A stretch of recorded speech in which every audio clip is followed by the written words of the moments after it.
स्वागत है आपका फिर से एक मैदान फ्रेश सीटों में, जहां पर आप सीखेंगे कुछ बेहतर अपनी जिंदगी के लिए। चीन की एक छोटे से गांव में एक लड़का अपनी दादी के साथ रहता था। उसका नाम शयांग था।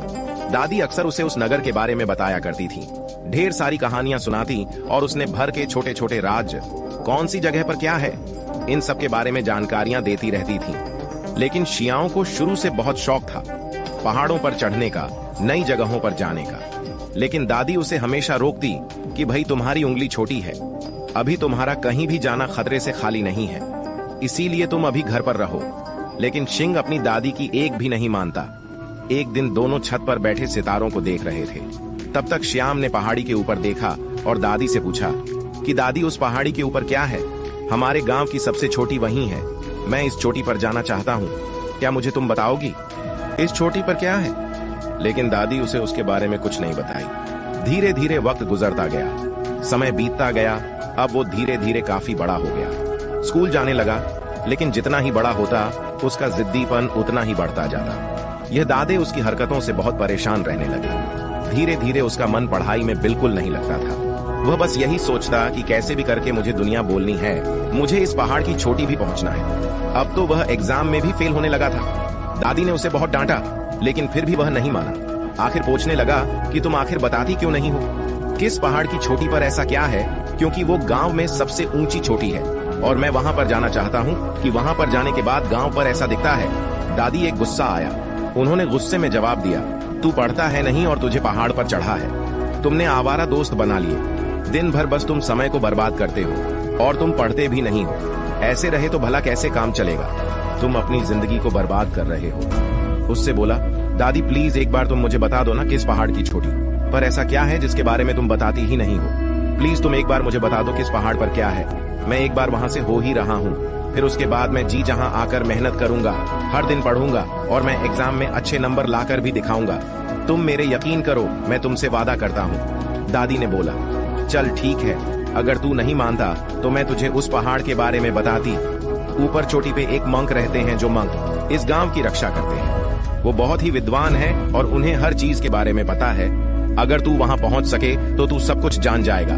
लेकिन वहां पर जाने का रास्ता इतना खतरनाक है कि वहां पर कोई भी आसानी से नहीं पहुंच सकता। वहां पर जाने के लिए तुम्हें कठिन रास्तों से गुजरना पड़ेगा, इतनी ऊंची चढ़ाई और वह भी इतनी मुश्किल जो तुम्हारी बस की बात नहीं है। गांव के लोग कहते हैं कि वहां पर वही इंसान पहुंच सकता है जिसके मन में कोई निशा हो और जो जिंदगी में कोई सपना रखता हो। आज तक कोई भी वहां पर फालतू इंसान नहीं पहुंच पाया और कोई कोशिश भी करता है तो नहीं पहुंच पाता है।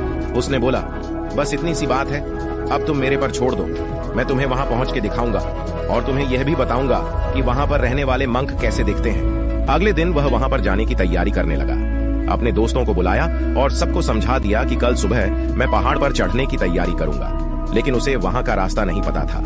उसे नहीं मालूम कि पहाड़ यह किस छोर से वहां की चढ़ाई शुरू करते थे। उसका एक दोस्त था जिसके पास कंपास था, जिसकी मदद से वह यात्रा की जानकारी लेकर वहां पर जा सकता था। उसके एक दोस्त ने बोला, भाई ठीक है, मैं तेरे लिए कल खाना लेकर आऊंगा, ये तेरे लिए कंपास लेकर आएगा। उसका एक और दोस्त था जिसके पास एक बैलगाड़ी थी। उसने बोला, ठीक है, मैं तुझे थोड़ी दूर तक उस बैलगाड़ी पर तुझे छोड़ दूंगा, जिसकी मदद से तो थोड़े दूर तो कम से कम आसानी से जा सकेगा। वो लड़का बेसब्री से अगले दिन का इंतजार करने लगा। अगले दिन जब सुबह हुई, उसने अपने बैग में ढेर सारी चीजें भर लिया ताकि उसे रास्ते में कोई दिक्कत ना हो और चढ़ने की पूरी तैयारी उसने शुरू कर दी। धीरे धीरे 1 घंटा बीत गया, लेकिन उसका कोई भी दोस्त नहीं आया जिसने बोला था कि वह बैलगाड़ी से उसे थोड़े दूर तक छोड़ देगा। उस टाइम कोई अता पता नहीं था। उसने पैदल ही यात्रा शुरू कर दी। उसके दूसरे दोस्त जो खाना लेकर आने वाला था, उसका भी कोई अता पता नहीं रहा। अब उसे और चिंता होने लगी कि मैं खाऊंगा क्या और पहुंचूंगा कैसे, और बिना खाए वे जाऊंगा कैसे। जो दोस्त उसका कंपास लेके आने वाला था वो सबसे जरूरी था, आखिर में वो भी नहीं आया। अब तो सिर्फ दिशा का पर ज्ञान नहीं था कि कौन दिशा में जाना है और कैसे जाना है।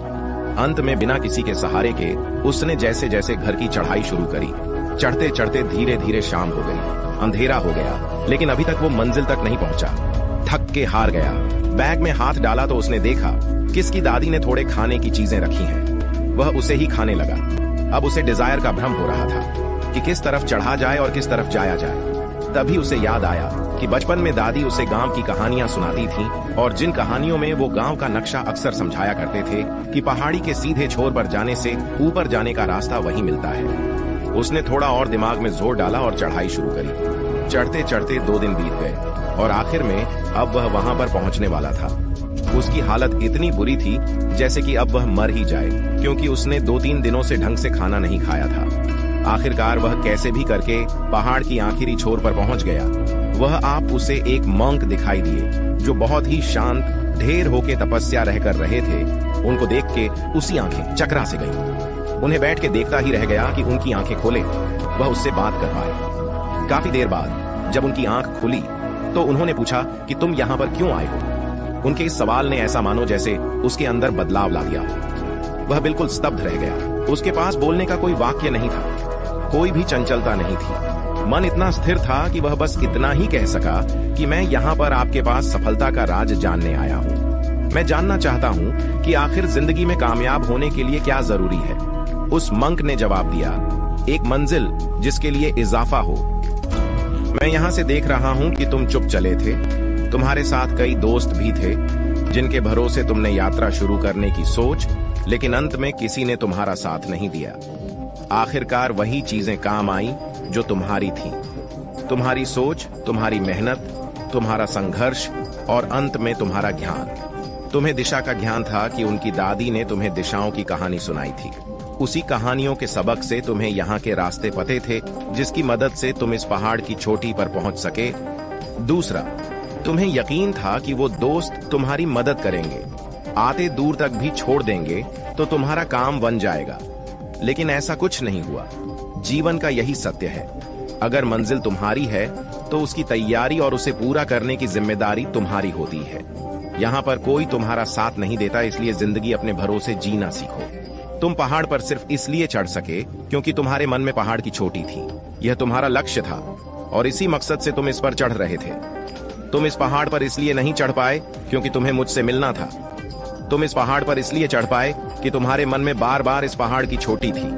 अगर ऐसा नहीं होता तो तुम इस पहाड़ पर कभी चढ़ नहीं पाते। इसीलिए जीवन में एक मकसद का होना जरूरी है। मकसद के बिना यहाँ किसी भी जीवन का कोई अर्थ नहीं। तुम जीवन में क्या सीख सकते हो, क्या जान सकते हो, क्या समझ सकते हो, वही तुम्हारा अपना है। इसीलिए हमेशा खुद को काबिल बनाओ, खुद पर इन्वेस्ट करो। जो भी सीख लोगे वह तुम्हारा है, जो भी जान जाओगे वह तुम्हारा है। और तुमने जो कुछ भी सीखा है, तुम्हारे दिमाग में जो कुछ भी भरा है वही तुम्हारा है और तुम वही काम कर पाओगे। इसलिए यह उम्र सीखने की है। मैं देख रहा हूँ कि तुम आगे चल के एक बहुत बड़े पर्वत वहीं बनोगे। तुम बहुत बड़े पहाड़ के चोटियों पर पहुंचोगे और इसके पीछे सिर्फ एक ही मकसद होगा, तुम्हारी आगे बढ़ने की चाह। पहाड़ों पर चढ़ने की उम्मीद, यही चीज तुम्हें आगे बढ़ाएगी। इसीलिए कहते हैं, दुनिया को छोड़ो, खुद पर ध्यान दो, खुद को काबिल बनाओ, खुद की कमियों को दूर करो, खुद को हर वक्त व्यस्त रखो, मन को हमेशा कुछ सीखने में लगाओ। हर दिन कोई नई चीजें जानो और हर दिन कुछ नया सीखने की कोशिश करो, क्योंकि यही आदत आपकी जिंदगी बदल के रख देगी, जिसकी मदद से आप कामयाब बन पाओगे। बाकी ये कहानी कैसे लगी आप हमें एक अनुभव को जरूर बताएं, और किसी भी तरह का सवाल है तो आप वह भी मुझसे पूछ सकते हैं। तब तक मिलते हैं एक और नई वीडियो के साथ अगले दिन। धन्यवाद।